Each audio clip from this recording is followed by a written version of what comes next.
Hey, welcome back to Daily Hope. We're continuing our study of joy in the New Testament book of the Bible, the book of Philippians.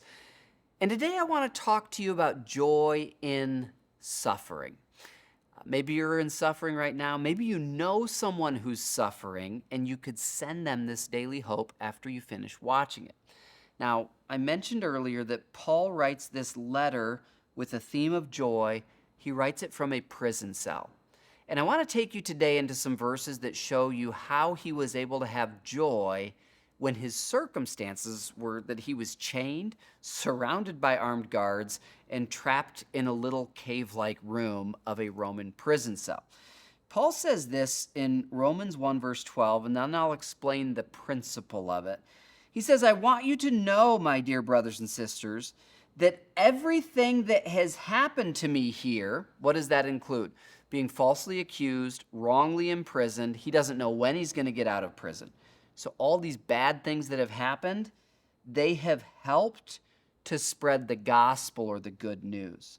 Verse 13, for everyone here, where's here? Prison, including the whole palace guard, now knows I am in chains because of Christ. And because of my imprisonment, most of the believers here have gained confidence, and they are boldly speaking God's message without fear. What is Paul doing? What Paul is doing is the mental discipline of looking for where God is at work despite the circumstances. Most of us, we'd be writing saying, the food is terrible. They actually don't feed me at all. My friends have to bring me food, and some days they don't let my friends in. There's no climate control. I'm either very hot or I'm very cold. I'm chained to the wall. I can't get up and walk around. These 4 guards who are around me, 2 of them have terrible breath, and the other 2 always hit me in the back of the head. That's what we'd be writing, right? And we do the same thing. We obsess on, at least I do, I'm going through this medical treatment, and here's all the ways it's terrible. Or here's all the people who don't like me.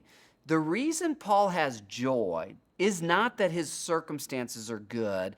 It's that he's trained the eye of his mind to elevate above his circumstances and be scanning, where is God at work? How is God at work? Now, just within those verses I read you, here's what he says. God is at work that I get to tell all these prison guards about Jesus. I never would have met these guys otherwise. In fact, then he says, the whole palace guard, as he's told the prison guards about Jesus, they've told the palace guard there are now Roman officials who know about Jesus because Paul's in prison.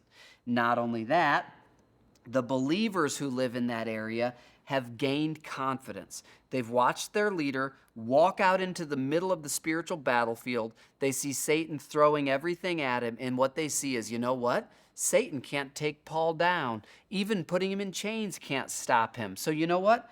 I can be a little more confident as I work my little market stand here in Rome that I can speak up for Jesus. And then he says here, they are boldly speaking God's message without fear. So instead of saying, here's all the terrible human elements of my circumstances, Paul's saying, here's what God is doing in the circumstances. Unbelievers are coming to faith. Unbelievers who haven't yet come to faith are getting to know about the gospel.